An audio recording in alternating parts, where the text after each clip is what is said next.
Welcome to Allafia Media.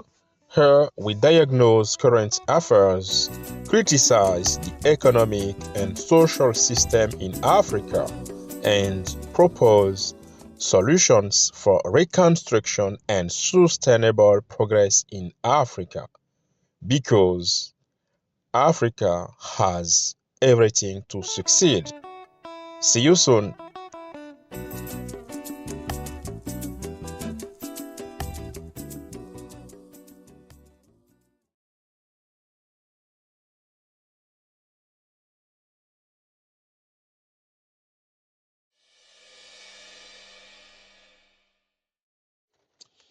Welcome to Allafia Media. Welcome to you, Allafia Note.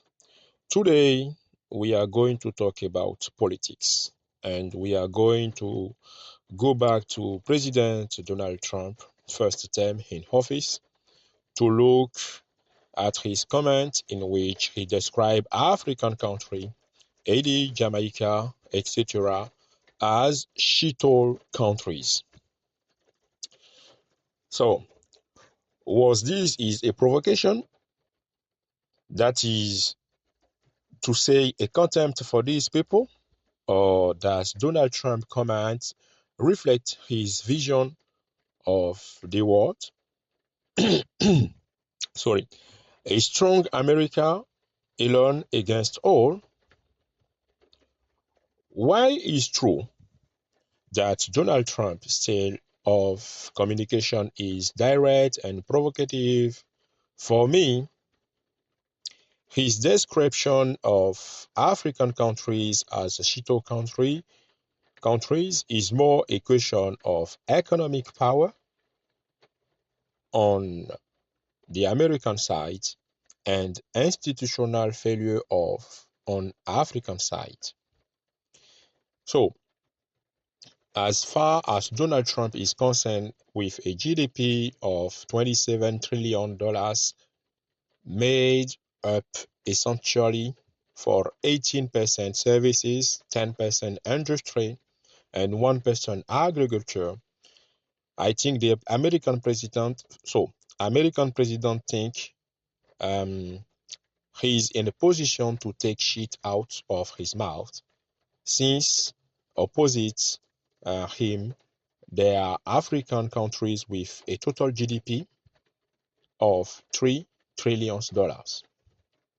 So I think it is in this logic that Africa's institutional failure takes on his full meaning. So let's imagine for a moment that Ghana and Ivory Coast pool their know-how in cocoa production with a single office for exporting to the rest of the world. Hence, the local market has been supplied. So, the single office means a single price set off mutually by Ivory Coast and Ghana. What is happening now? Take a look. First of all, the small Americans are going to run out of cocoa because they won't be enough for everyone. And above all, the quantity exported will be sold at a premium, thus increasing the GDP of Ghana and Ivory Coast. So the GDP of African too.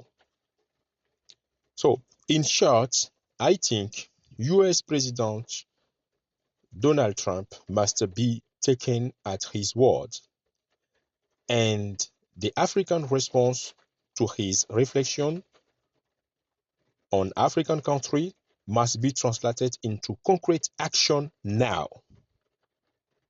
During his second term in office, so that he himself can correct his remark before the end of his term.